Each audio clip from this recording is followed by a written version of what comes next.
folks who are experiencing homelessness. And from that work, what we found was people were impacted by warrants for their arrest for unpaid fines and fees in our 91 municipal courts in St. Louis County. And that work showed us the way that the legal system was destroying the lives of poor folks and making it impossible for those folks to escape poverty.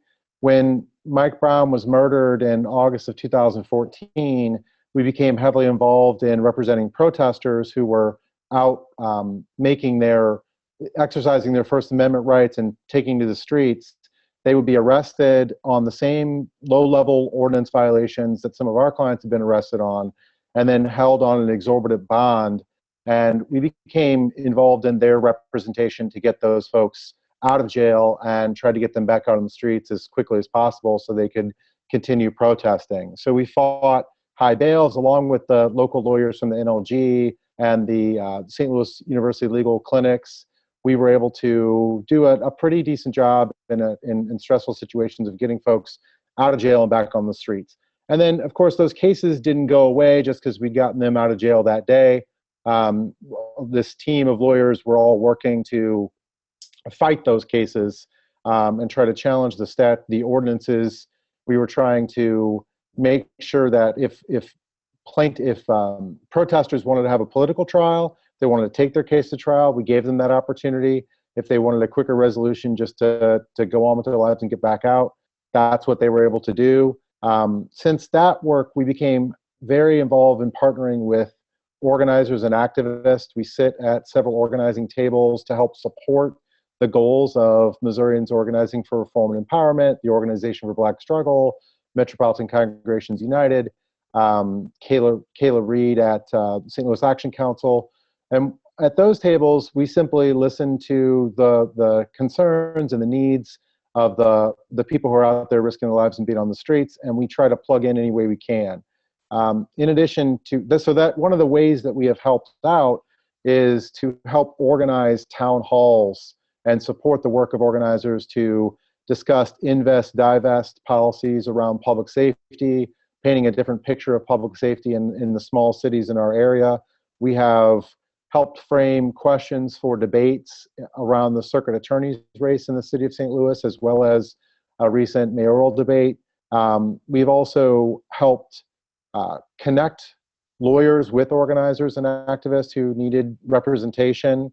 And we have very recently, because of the executive orders that Aman and Marbury were talking about, we've tried to partner with the local immigration nonprofit here called the MICA Project in order to just support their efforts. So we've had all of our lawyers trained in some basic level of immigration representation, and we've offered up the staff of our city defenders to respond if there are raids and bond hearings. So essentially, I would say that our organization just tries to fit in wherever we can and let people who have expertise take the lead on these things. And then if we have moments where we're able to take the lead, we do. For example, we have filed litigation, federal and state class actions against 23 cities in the region who were jailing poor people solely because they were unable to make a payment and running debtors' prisons, violating Sixth Amendment rights. We've been able to create some real pressure and, along with folks from MORE and OBS, bring about some significant change in the policies and practices of these municipal courts. In addition to getting a sizable judgment, we got a $4.75 million judgment on behalf of 2,000 people who were jailed in the city of Jennings. And just this last week, they began to receive checks from the city of Jennings. So we have had some successes through the legal system. We're very well aware that these are some limited successes, but we are continuing to put pressure wherever we can in those ways. I would say that one other way that I suggest that folks get involved with in their own communities is just doing a similar thing and trying to contact the organizers in your community and see what kind of work they need. The needs are going to vary from city to city and in moment to moment, and so maintaining some flexibility about your ability to help out and recognizing the fact that you may not be able to help out in a legal way at that time, but it's okay to go grab water and take it to the front lines too, if that's all you can do in that moment.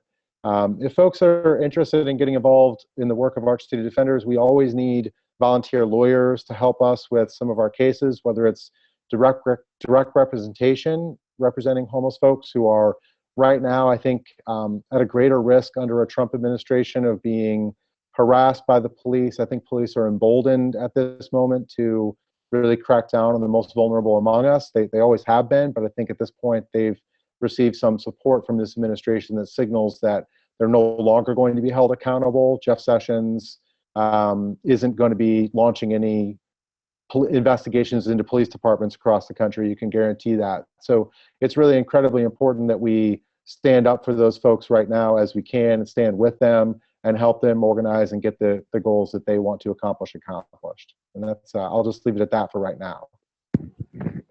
Thank you so much, Thomas, for talking a bit about the ways in which legal organizations locally have provided support through rapid response, through defense work, through coalition spaces, and mostly through following the lead of organizers on the ground. And thank you so much for your work as well.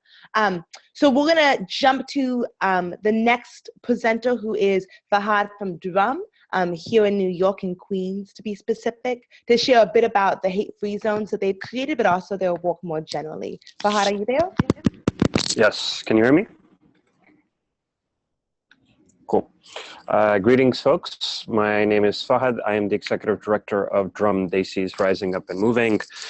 We are a 17-year-old organization of low-income and working-class immigrant workers and youth of South Asian descent. We are a membership-based organization, so imagine like a community-based union. And our members are cab drivers, street vendors, restaurant workers, home workers, students.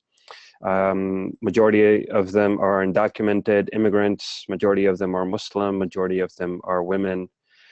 And so in multiple ways, people in our membership base not only feel targeted in the current moment, but have also felt in the crosshairs of many policies over the last 15 years. The hate-free zones is a framework for us to do our work in this current moment. But I think first it would be good to talk a little bit about some assessments of the current moment. In this political climate where the executive and the legislature are firmly in the hands of the right wing, our assessment has been that it will be very difficult to move positive and affirmative legislation. Both the executive and the legislature will be largely unrestrained in perpetrating policies that will directly target our communities, as we've been seeing through the executive orders, although surprisingly, we've had some successful resistance as a result of movement on the ground, been able to push a lot of, have a lot of pushback within the judiciary. And so, like, given this context, there's a urgent need for people to be able to defend themselves in a very literal, physical way. Their individual bodies, our communities, our neighborhoods. And I think added to this mix is that it's not just policies, but it is also the social reactionary forces that are unleashed. And so we've been seeing escalations in hate crimes against Black people, trans people, Muslim people, immigrants, women over the last year, both in the run-up to the election and then now sort of much more openly so since the election. And so for our members, it was the very tangible need was around how do we build a defense system? And the idea that developed is what we're calling a hate-free zone, which is a neighborhood-based defense system, but which also sort of takes into account that we not only need to be on the defensive, but we also need to be able to build our capacities to be able to fight back. And so I think that last component, the last part of it means an assessment that our forces right now aren't strong enough by themselves, that we really need to build deeper and wider into our communities and across our communities to really build a much larger force. And then lastly, that in this moment when so many people are becoming politicized, we need to welcome and bring those people into our movements, but do so in a way that prioritizes the leadership of the people that have been targeted directly, people from frontline communities, Black communities, Muslim communities, immigrant communities, women, and really draws upon their experiences of organizing and fighting back against these policies for decades. So the hate-free zone is, as I mentioned, a neighborhood-based system. In itself, it has 5 components. The first is doing trainings within the community on individual defense, which is providing self-defense trainings, literally so that people can defend themselves. Doing bystander intervention trainings, training people that it's not just about defending ourselves, but how do we intervene to defend other people, and really start to, in this culture, in this moment, really create a culture of protecting each other. It's also thinking around how do we provide preparation and training for people for who are very high risk of being targeted, and them being targeted may have lots of other repercussions. So immigrants, particularly immigrants that may have convictions, immigrants that may be prioritized for detentions and deportations, and their families and their loved ones. A second component is community defense. That is not just individuals, but our communities as a whole need protection. So that's the anti-raids defense network, setting up infrastructures, phone trees, runners, people that can respond if there are reports of raids, and respond if there are actual raids, around documenting, and possibly more, which I think kind of remains to be seen. How do we integrate that in with existing cop watch programs where people patrol the streets, watching and documenting police abuse? And then kind of how do we build this in a way that we expand our capacities to be able to intervene in violence that exists within our communities, in a way that allows us to become less and less dependent on the police, who are really not here to protect us, but are the largest perpetrators of violence and oppression in many of our neighborhoods and many of our communities. A third component is leveraging institutional power. And so this is really around how do we start to move forces that are traditionally not part of our movements. We started with thinking around businesses. In our neighborhood, that's small businesses. How do we get those businesses to not be neutral and to take a stand? And so that's, for us, is meaning we're out on the streets talking to them about signing a pledge and putting up a poster or a sticker, declaring their business a hate-free zone. Really just at this point taking a value stance, but then slowly escalating and getting them to leverage their power. What does it mean if businesses call up the Chamber of Commerce? What does it mean if businesses meet with the bank that provides them their loans and says, if you allow these policies to go through, we lose workers, we lose customers, we lose business, you lose your loans, or the economy suffers. We have supermarkets that are contacting us saying that, hey, we're connected to a citywide network of supermarkets. What can we do? And so trying to figure out how can we leverage the powers that they have through their unique connections. And as we started this, we're being contacted by libraries, by unions, by faith institutions who want to do the same. And so I think slowly trying to figure out what are the ways that those institutions can leverage their power. And then on the highest level for institutions, it'll be around how do they actually intervene? How do they actually participate in the defense system? If ICE shows up to a neighborhood, can they lock their doors? When ICE doesn't have warrants? Can they shut down on May Day to allow workers to participate in the May Day rallies and actions, as well as the business owners themselves? A fourth component is cultural work, arts, culture, and communications. I think we really recognize that currently, I mean, always that we're in a battle of values, but now in a much more elevated way than ever before. and that sometimes oftentimes those battles are not won by completely cerebral articulations of white supremacy, xenophobia, but really like appealing to people on their deeper core values. What does it mean to, what does community mean? What does love mean? What does protection mean? What does it mean to be a hate-free zone? And so a lot of that we believe is really accomplished through arts and cultural work, which is guided by a deeper political analysis of the history of this country, the current political moment, the forces that we're up against, and the vision that we have for a society we would like to build. And then the last component is really how do we bring people together from all these other components? How do we possibly have people's assemblies or neighborhood assemblies where people can come together, talk to each other, build community with each other, and plug into the work, find out about all the other work that's going on. And I think it's really through that building of communities, start to really build a vision of what healthy communities would look like, what liberatory communities would look like. And for that to be a participatory process.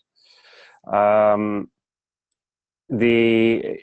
the idea is that, you know, the hate-free zone is really a neighborhood-based model, our idea is also that through kind of building the power, through it, that we would exert it on city-based conversations around legislation, and if enough people start to replicate it across the city and across the country, that we would be able to leverage power on a much larger level.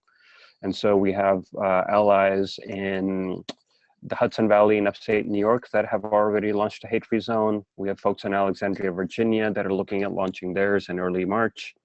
And we're talking to people in Phoenix, in the Bay Area, in California, in Atlanta, and other places around doing the same as well. And then I think just the last thing I'll reiterate, which was said, I said a little bit earlier, the full title we're calling it is Hate-Free Zones, Love and Protect Each Other. So both an expression of what it is that we're standing against, but also an expression of what it is that we're standing for, and really like trying to create a vision for what a different society would look like, which was reflective of liberatory values, that was inclusive of us all. While I did mention, you know, sort of the community defense would be sort of, you know, maybe ICE watch programs, the idea is intended to be applicable to all communities. And so maybe in a Black neighborhood, it would mean something else. Maybe cop watch programs are more important than, say, ICE watch programs. In neighborhoods where there may be larger populations of queer folks, that may mean something else. For women within a particular neighborhood where street harassment is a particular issue, as it is in our neighborhood, that means that maybe a lot of the programming will be around public education and engagement on street harassment. So the idea is applicable to different neighborhoods across communities, and people can figure out how it applies to their respective neighborhoods. Just the last thing I would emphasize for folks is, you know, in this moment, we are seeing an outpouring of people who weren't previously politicized, wanting to do something. And I think the main thing, I think 3 suggestions we're making is, first and foremost, join an organization. Organizations is how people collectivize their thought, their struggles, and stay plugged in a way that's healthy and sustainable. If you can't find an organization that fits your needs, create one. And then, as was mentioned in the introduction, you know, come with your ideas, but be mindful of communities that have been bearing the brunt of these assaults for decades, people that have been doing this work for decades, and plug in a way that supports their leadership and complements their leadership. We do have big struggles ahead of us. It's going to take a lot of trial and error for us to figure out how do we sort of pull these strands together, work with each other towards a vision of a better society. Thank you. Thank you so much. And thank you so much for the work that DRUM does I mean, I want to repeat kind of the takeaways of joining an org. If you can't join one, create one, and bring your full self, but also heed and center the folks who actually have the most experiences and the brunt of the state violence and of the violence is on their back. So thank you so much for your work. And also, I think in this moment when so much of our energy goes towards defense and trying to protect ourselves, that it just really is inspiring to see the ways that folks are actually building liberation inside of that. And so I think speaks to both our resilience and our power. So thank you so much. Next, we have Emily from Standing Rock to talk a bit about the work that's going on down there and some needs that they have. Emily, are you on?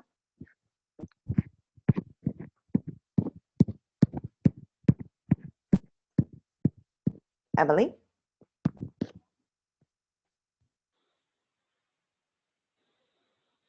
Hello, this is Emma. Oh, I'm so sorry, Emma. Thank you, Emma. Oh, no worries. No worries. So my name is Emma McLean Riggs, and I am from the Water Protector Legal Collective, which is the on-the-ground legal team for the resistance camps at Standing Rock in North Dakota. And we maintain a presence on site and provide legal advocacy, jail and court support, criminal defense, and civil and human rights protections to the Native people and their allies that are gathered at Standing Rock. So the Water Protector Legal Collective is only one of a couple of organizations that are doing legal work in this area.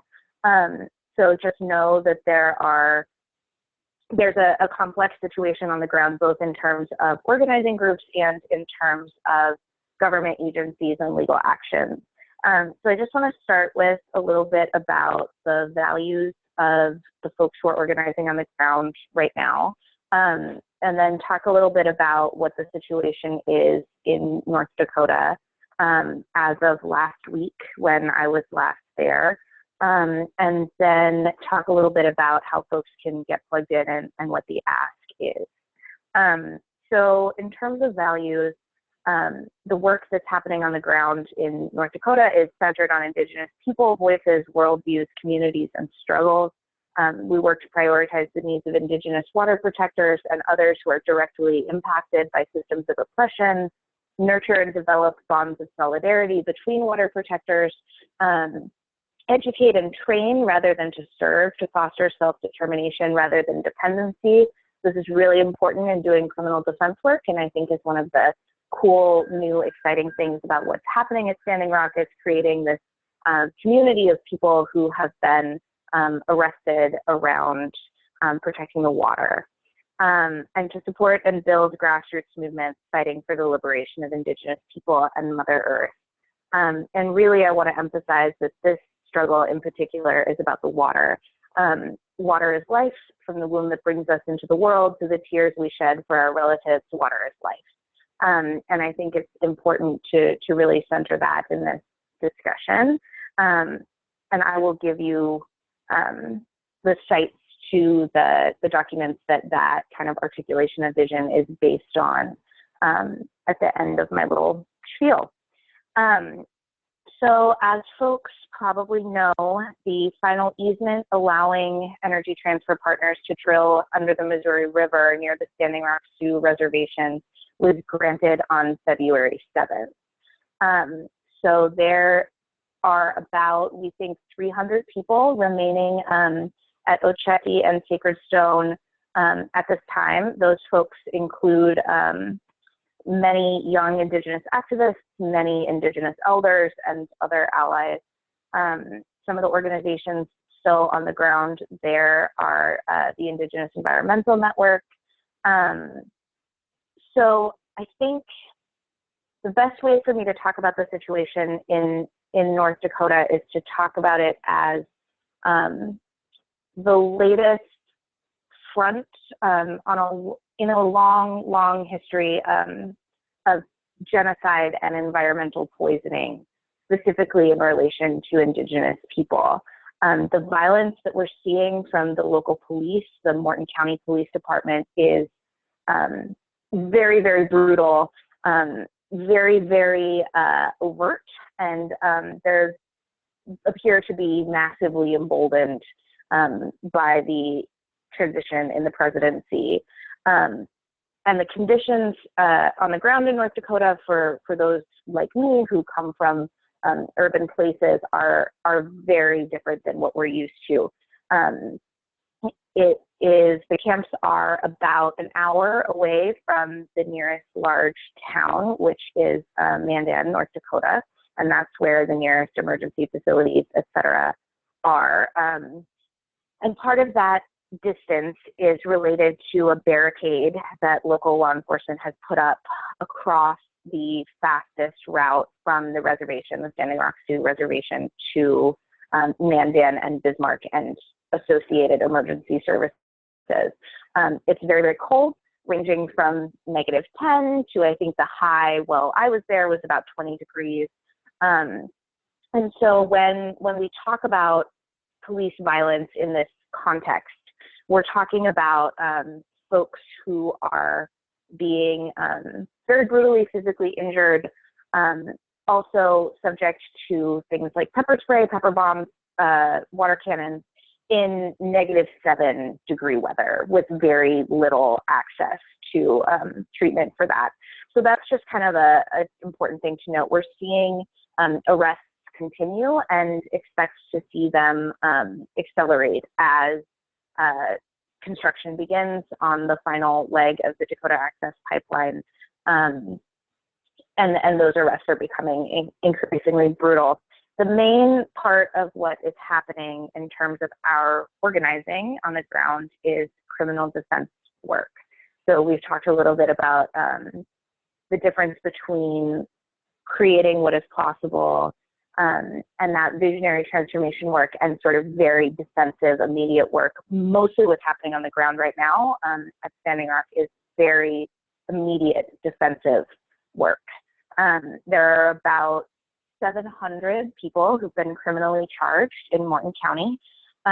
There are approximately anywhere between 2 and 4 attorneys barred in North Dakota who are qualified to take these cases, both in terms of criminal experience and in terms of cultural competency. We're having a huge problem with having Native folks go into a system that is deeply hostile and deeply racist with attorneys who are not culturally competent and don't understand how to support those people in the struggle for their sovereignty in a way that I think is inherently about cultural competency, political alignment, and an understanding of what this struggle is. So the first and immediate need is to defend people who are being charged criminally in Morton County for water protector related offenses. And the priority in the work that we do on the ground is for Indigenous folks who have been doing that work and for folks who face very severe collateral consequences for criminal convictions. So we're seeing many trans and two-spirit people who are facing jail time in Morton County Jail, which, as you can imagine, is not a particularly supportive environment as jails go. We all know they are generally not very supportive environments. And folks who are facing very serious immigration consequences based on their arrests at Standing Rock.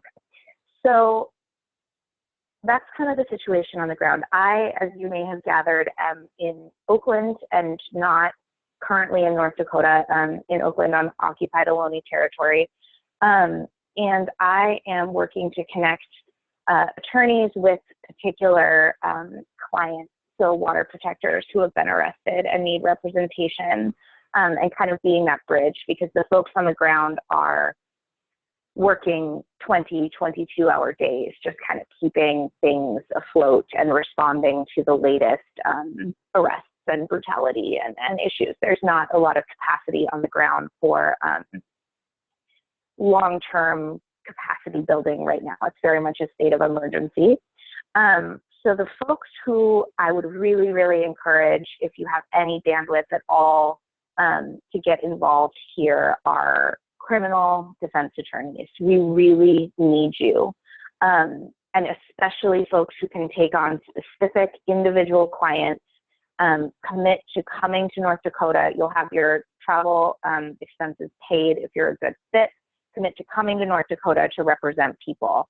The local council are absolutely overwhelmed, particularly folks who have worked in Indigenous communities before, who have worked particularly with Indigenous activists before, or who have experience with immigration collateral consequences would be very, very, very much appreciated right now. So if that's the thing you can do, the way to do that is to email the email address volunteer4water. That's volunteer, the number 4 water @gmail.com, and then you will get sent to a form that eventually I will see, and you'll get a phone call from me to talk about whether or not you might be a good fit. For folks who are not criminal defense attorneys and don't have that capacity, there is a sort of limited need for outside research. So you can also contact Volunteer for Water. For folks who are experienced legal workers and jail support organizers, we have a great need for folks on the ground who can come and show up and stay probably for a couple of months and really dig into that like emergency jail response work. You can email Volunteer for Water, or you can contact the Freshet Collective, which you can find their website at freshetcollective.org. That's FRESHET collective.org.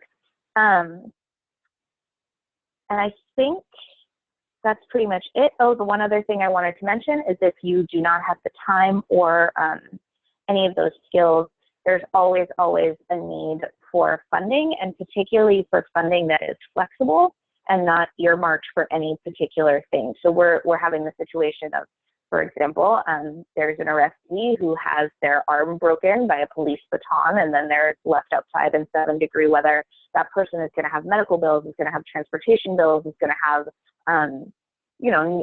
a need for perhaps a pack of cigarettes after that they've been arrested for a day and a half. Is going to have all of these kind of collateral needs that it would be great if folks could provide. The way to donate money to that particular cause, which I think is making a huge, huge impact on the ground right now, is to go to the freshetcollective.org site and donate to them. I think that's all I have. Thank you. Thank you so much, Emma. There was actually a quick question. I think it was a clarifying question around if the cases were in federal or state court. It depends on the case. The vast majority of our cases are in state court. Some felonies, mainly collections of misdemeanors between 3 and 4. We are seeing federal charges happen. There is a grand jury that has been sort of slowly spitting out federal indictments, mainly directed at young Indigenous activists who have been the front of this movement. Great. Thank you so much. And we have some questions we'll get back to for folks. We want to introduce Nana, who's the last presenter from Law for Black Lives DC, to talk a bit about the work that they're doing there. And then we'll get to your all's questions. So keep on typing them in the box. We got them. We're going to get to them. Go ahead, Nana. Thank you. Can you hear me? Okay. So hi, my name is Nana Yanka, and I'm from Law for Black Lives DC. It's a volunteer-based organization with lawyers, legal workers, and law students, and we got together after the conference the Law for Black Lives conference in New York 2 years ago. We support Black-led efforts by local organizers in the DC area, mainly the Movement for Black Lives. So that includes Black Lives Matter DC, Stop Police Terror Project DC, BYP 100. We have about 70 members right now, but mostly it's 15 members that do a lot of the work, 15 core members, as we like to call them. And we are heavily, we do work mostly on policy. We have different committees, and some of them include partnerships that we're responsible for maintaining partnerships with the local organizers in the DC area. We do jail support, which includes hotline just for visits, and then making sure that the arrestees are assigned attorneys at arraignment. If they're not, we help provide an attorney for them. We also we do know your rights training, legal observer trainings, and we help our organizers in the DC area with press releases and also demonstration support. But I'll talk about our policy work. Two of the major ones that we've worked on, Mayor Bowser's crime bill, which was introduced in 2015. We did a lot of work on that and providing organizers with tools on policy briefs, analysis on talking points, and helping them combat that bill because it was more of a law and order approach than a public health approach. Recently, DC Council tried to pass a legislation, an emergency legislation, trying to hire or retain more cops than working on a public health approach to resolving crime. So that's what we have done so far. Some of the issues that we've run into as an organization is with our case referral system, we do have attorneys in DC, but not a lot specialized in criminal defense. So we do have issues when it comes to case referrals and that aspect. Also, sometimes we partner with other organizations, and because we're still new, we haven't figured out guidelines in terms of working with larger organizations. So sometimes our work gets swallowed, and the large organizations get credit for it. And then because it's volunteer-based, we have a lot of issues with people moving in and out of DC. So it's difficult to have the same group of people. But then the way we've developed a new membership structure with principles that the more involved and committed you are, you get voting power with our organization. Sorry, I'm looking at my notes. In terms of the new administration, we were just asked by Movement for Black Lives to be on their steering committee. So we'll be working closely with them in every move that they take moving forward. DC is special because a lot of people come into DC to protest and they forget that people also live here. So when they leave, everything that they do here affects us, and we have to figure out how to work with other movements that come into town to protest. And we just like that they contact the local organizers here and work together with them, and then before planning the event. In terms of recruitment, we do need attorneys who are barred in DC and Maryland area and Virginia as well. If anyone is interested, you can contact law4blacklives@gmail.com. And that's all I have now. Thank you so much. So we have about 10 minutes to do some questions, which won't be enough time, but we'll also dig in with folks via the chat function. So I'm going to just ask everyone who's still on the call. Unfortunately, Carl and Thomas had to hop off to address the questions that we're getting in. So the first one is really around what approaches folks have used to address the racial bias in the media, and also the way that media might focus on a specific component of a protest and not actually kind of send out the entire message of the work y'all are doing. So just real quickly, if y'all have a response to kind of ways you've tried to deal with media and ways you've actually tried to kind of get your own narrative out there effectively. Fahad, is that you wanting to say something? No, I was trying to see if the question was written. I think the media and narrative changing work is very, very important. I think just two cautions that I would put out there is it can't become a substitute for doing on the ground work. And so the narrative changing work has to accompany the work that's being done on the ground. Otherwise, I think we end up trapping ourselves into corners. And I think in many ways, sort of the current election results, the current moment sort of shows where that too much focus on kind of what's just being said publicly and not looking at material material impacts and forces moving on the ground can sort of make us blind to kind of what's going on. And then in terms of actually sort of doing the narrative changing work, I think another challenge comes up being the balance between kind of just what hits, what's going to be pragmatic, and what is the reality and kind of what needs to be said. So for example, you know, a lot of the immigrant rights movement has focused on sort of talking about the good immigrants, you know, the college students, the young people that came here that were babies, and like, you know, immigrants as hard workers. And all of that has been at the expense of not only invisibilizing and ignoring, but actually proactively throwing underneath the bus immigrants that have criminal convictions, which particularly, as Carl pointed out, disproportionately for Black immigrants and for other immigrants that have been over-policed and criminalized is a very real issue. And so, you know, for the Obama administration, you know, use that rhetoric. That's how we got 2.5 million people deported.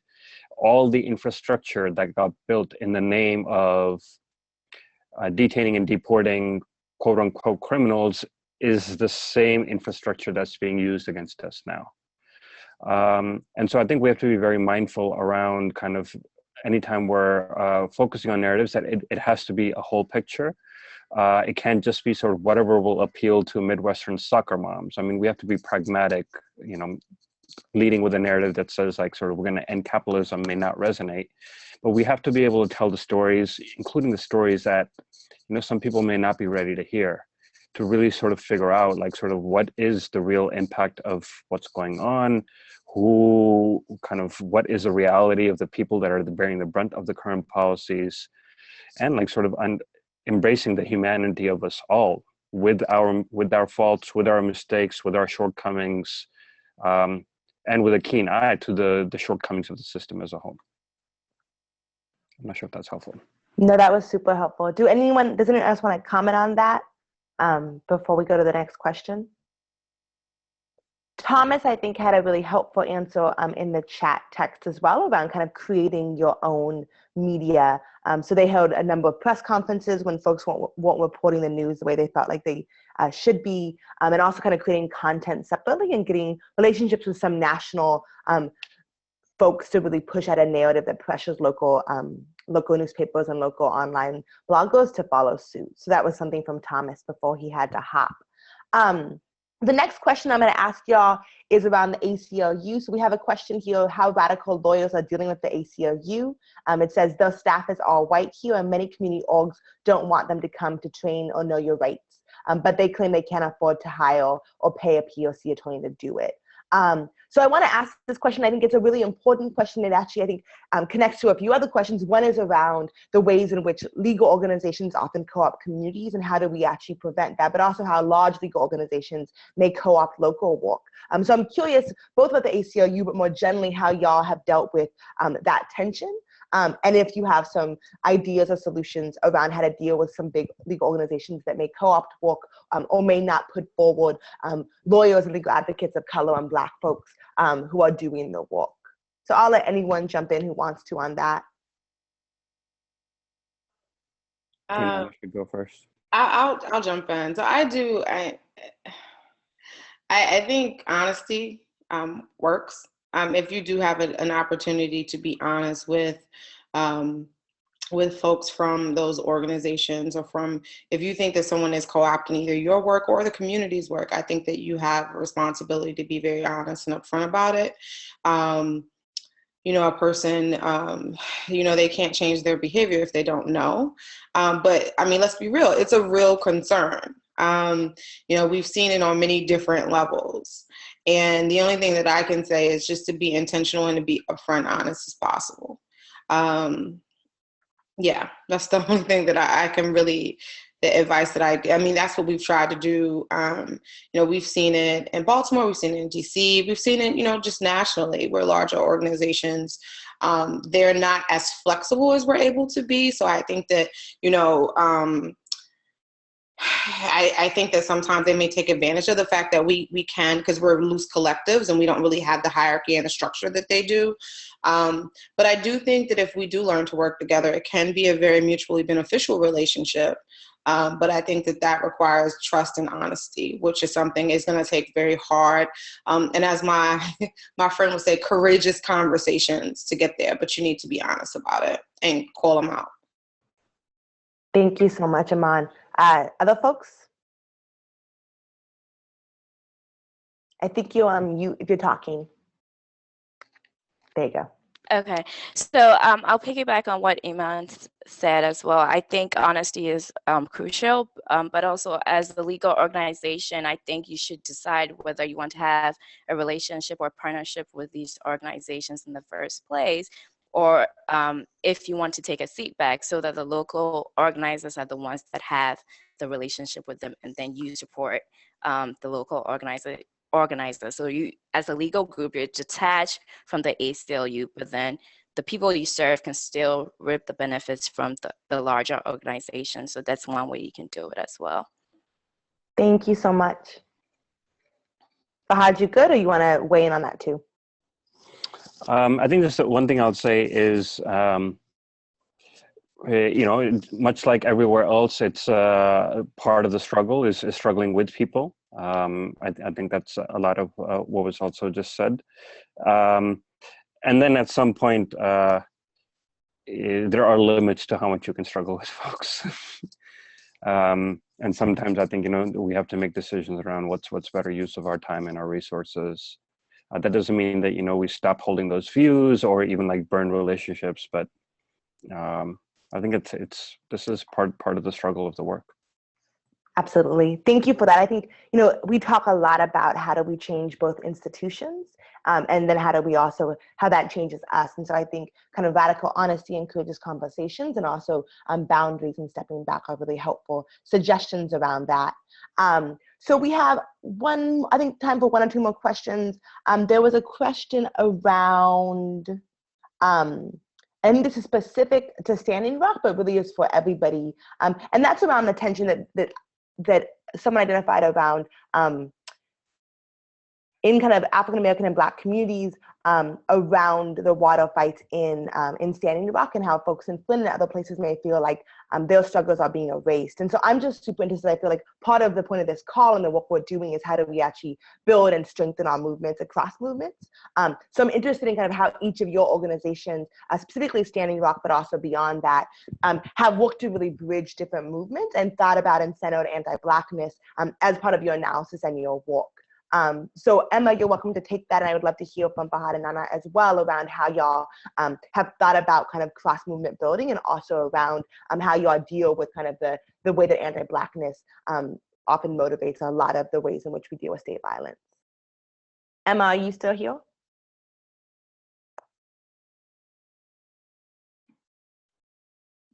Hello? Hi. Hi, yes, absolutely, I'm still here. So I think this is a really complicated question in terms of what's going on at Standing Rock.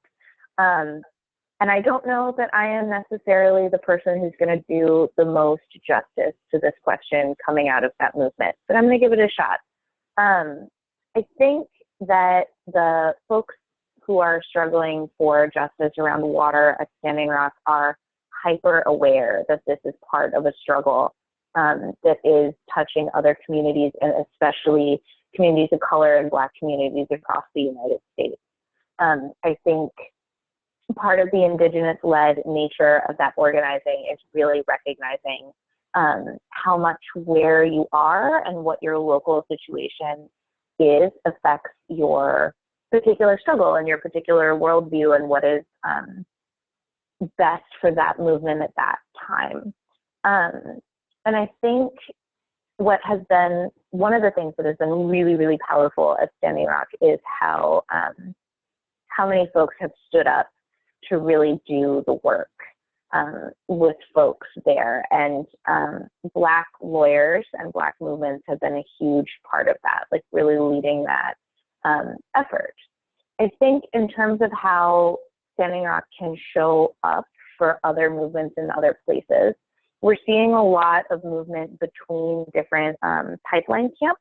So there are activists going back and forth between Florida and Louisiana and North Dakota, holding down space for clean water in that way.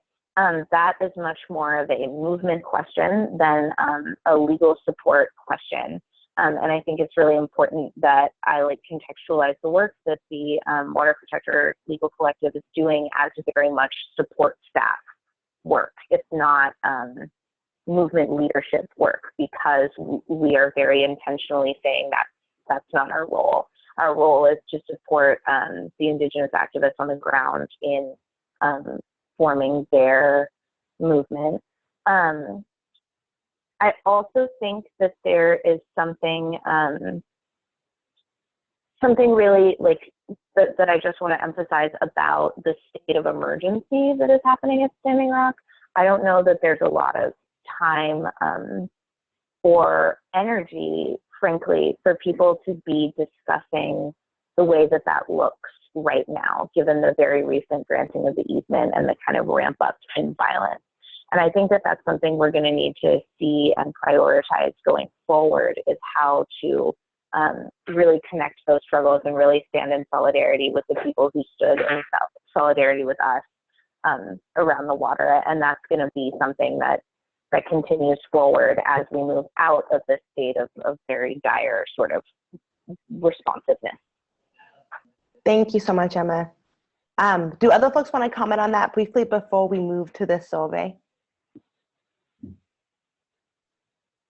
I could add a little something briefly. I think we think about, to us, the question of solidarity is really sort of exactly what's happening and who's doing it. You know, it's one thing sort of write about solidarity. It would be another thing for me as somebody that's paid staff of an organization, you know, to say to any of the other panelists or any of the listeners that, you know, I stand in solidarity with you. You know, that's just sort of an expression.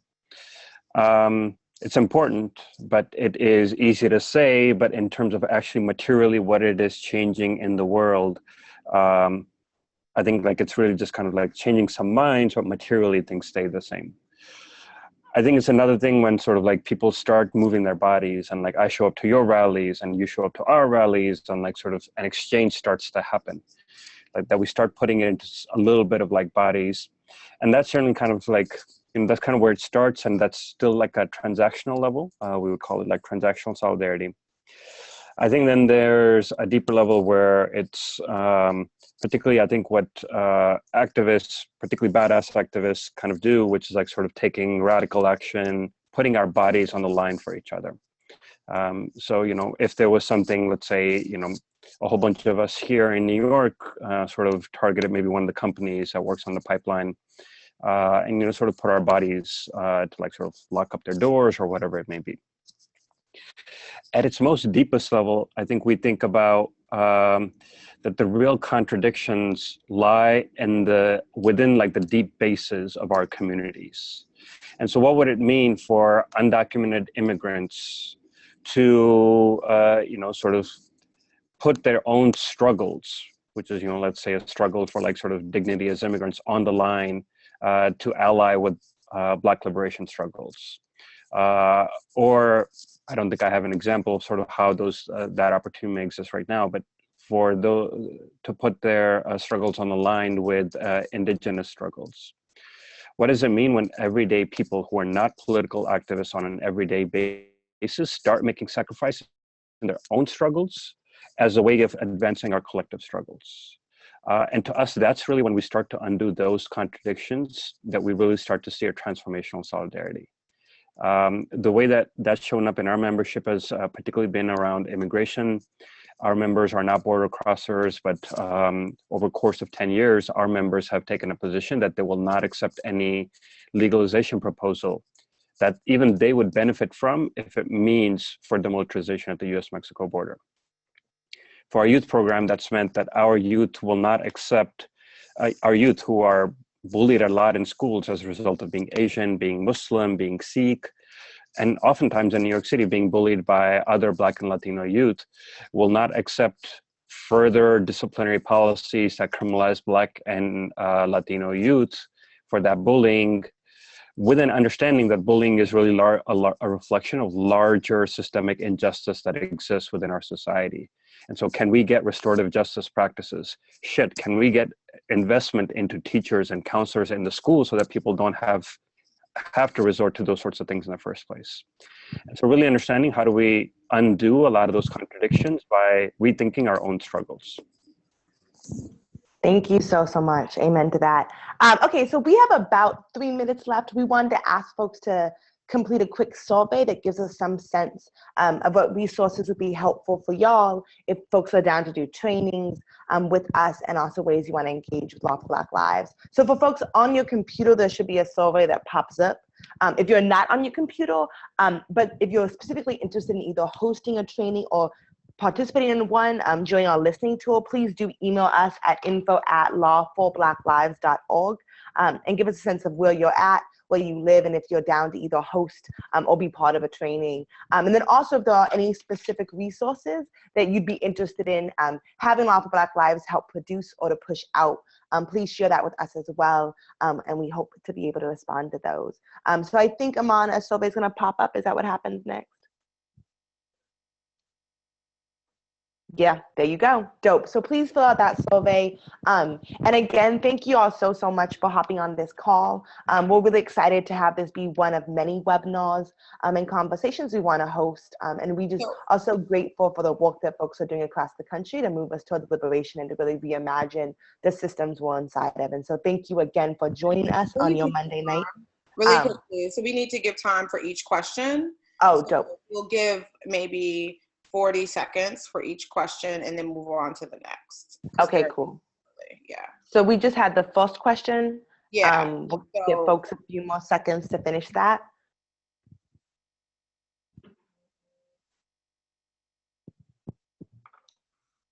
Can we hop to the second question? Sure.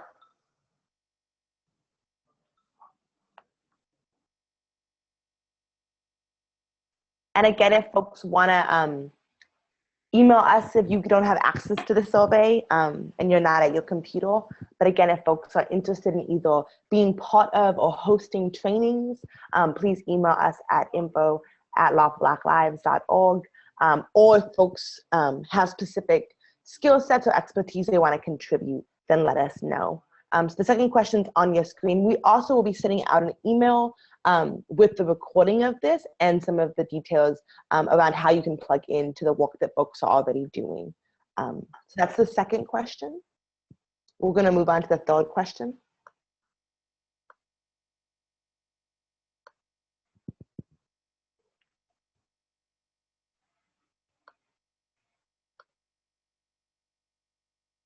And I think we have about 2 more questions left. We'll give folks another second to finish this one. Dope. So the next question.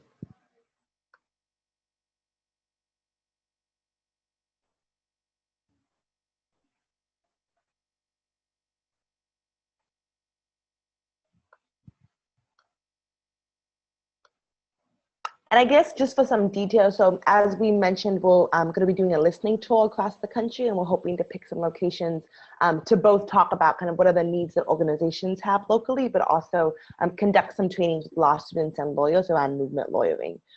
So if you are interested, then check yes, and if you're not on your computer, then email us and let us know. I think there's one more question.